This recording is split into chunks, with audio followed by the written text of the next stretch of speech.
So, Corey, we talked a few days ago. How's life been since Thursday? Good. Yeah, absolutely. Back home, second home. Yeah. Vegas. Des Moines. Hot. Yeah. Do you get to spend any time in Waterloo?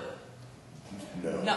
But have you ever had the opportunity to look at some of the people eye to eye that you grew up with and went? Oh, you rub it in a little bit? Is that what you're talking about? Oh yeah, the bullies. Yeah. That's what I'm talking about. Yeah. All the people that I went to school with who sucked on a genetic level. Yes. It's awesome. Like it's like I see it and I'm just like, what's that? I don't want to be that guy, but I love being that guy. You know what I'm saying? Part of the 7 deadly sins, emotions. Well, there's a. Yeah.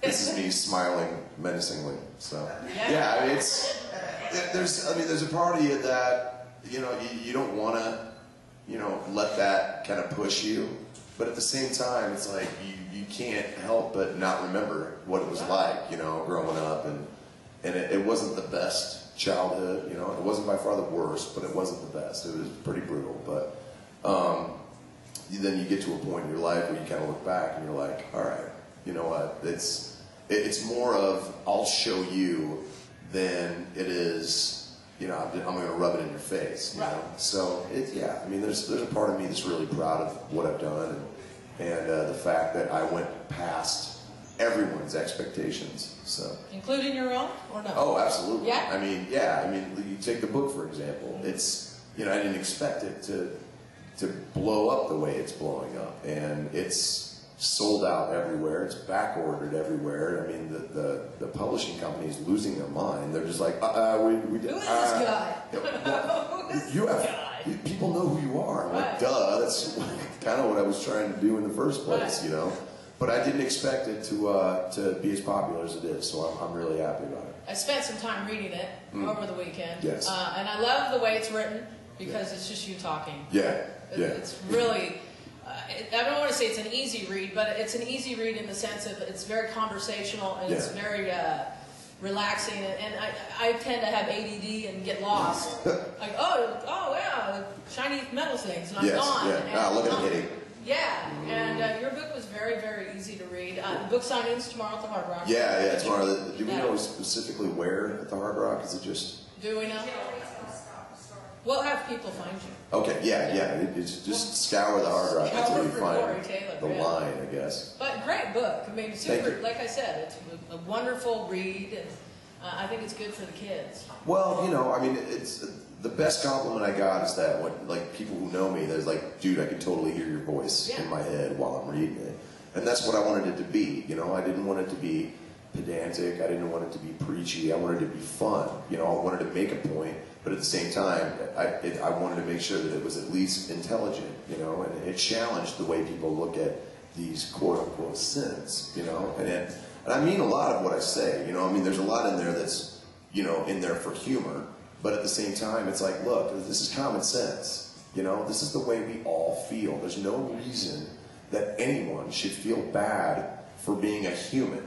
I mean, you saying that these are sins is like saying that being a human is a sin, and I think it's a crock. Right. So maybe this is me alleviating a little bit of guilt. There's enough for us to all feel guilty about. The last thing we need to do is feel guilty about how we feel. And Catholic religion is going to be super. There you go.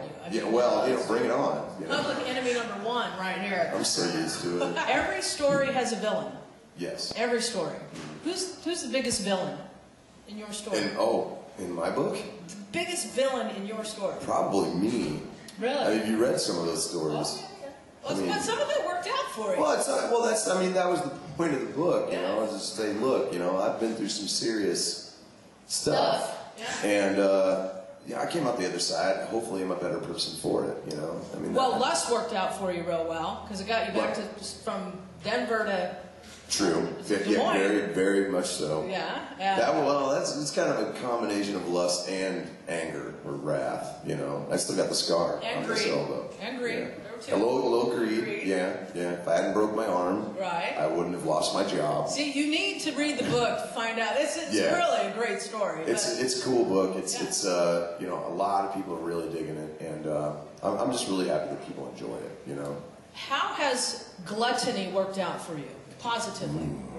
Well, I mean, it depends on how you look at gluttony. You know, a lot of people just immediately assume that it's just it means to eat. But gluttony means to, you know, just to be obsessed with like one thing and just, you know, have to have it all the time, you know. So it can be anything from hoarding to collecting, if you want to get weird with your semantics. I have a lot of DVDs, which I am a glutton for, just, you know, movies, TV shows, box sets, stuff like that. Comics, I have several thousand of those. It's cool, you know, but you have to know when enough is enough, you know. It's when you get to the other end of that the problems become, you know, everything in moderation, you know. And, you know, if you're not hurting anyone, everything in moderation is fine. And that's something that I think is lost in a lot of people, especially in this country, where extremes are taking way to the extreme. You know, people, you say one thing, you're labeled for life, and I think it's not fair because you're out of context. And, you know, it's, you know, if you stop and you use common sense, which I know is a dirty word sometimes, people can figure it out, you know. You need to expect that people that you're talking to are more intelligent. And people automatically assume that people are stupid, and that's not fair, you know. It's insulting. So I treat everyone with respect to their intelligence. And, you know, I don't get let down a lot. Let's put it that way. That's not bad. Exactly. That's not a bad way to roll. In the book, you reference Metallica, Motley Crue, Public Enemy. Oh, yeah. Being instrumental in your survival. Where were you when you first heard Metallica? I was in my friend Chase Schmidt's basement. It was funny. I heard Slayer for the first time in his living room, and then I heard Metallica for the first time in his basement. So that was like the metal house. The metal home. Yeah, It was insane. Yeah, I mean, because his dad was a mechanic, so they were a little better off, you know, and they had a killer stereo. And him and his older brother Eric would turn me on to so many different types of music, you know. I mean, I heard Aerosmith for the first time in that place. I heard Megadeth, you know. Like, I heard so many different types of music in that place. And we had our own breakdance crew. Yeah? Yeah, it was ridiculous. Yeah, no. There's a reason it's not together today. Because no moves. I had no moves. Like, seriously. Like, even if someone had offered me moves, I would have broke them. It was terrible. But that was like, you know, you went to the store, you got some cardboard, you know, you had your parachute pants, and you tried to, you know, get down to Houdini, and like, there's these terrible white kids just with no real rhythm, butchering these moves, and it lasted about a week. And, you know, like, back in the day, you had to come up with your own handle, too. Mine was Dr. Cosmos. Dr. Cosmos. Yeah, it was pretty sweet. It was pretty amazing. And Dr. Cosmos is thankfully retired, and will never be doing those moves again. But yeah, man, like, I mean, that was the house that I heard so many different types of music, man, you know. And then, you know, when we got into metal, we just never looked back. It's funny how when you, like, for me, I know exactly where I was, what I was doing when I first heard Metallica. It changed my life, period. It's like one of those, you know where you were when JFK got shot things, you know? Yeah, exactly. It's cool how music does that, or certain bands change your life.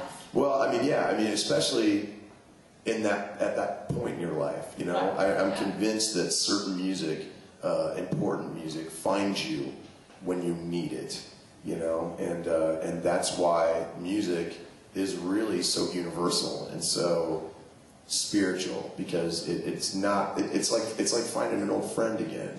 You know, like, you're going through your CDs and you're like, oh God, I haven't listened to this in years, you know? And you throw it in and you jam it and you listen to it, and it's cool how, like, it kind of weaves in and out of your life, and it's a friend that'll never let you down. It will always be there, and it will always mean the same thing to you. So it's really, it's one of the best things that we as a species could have ever come up with, is music. So.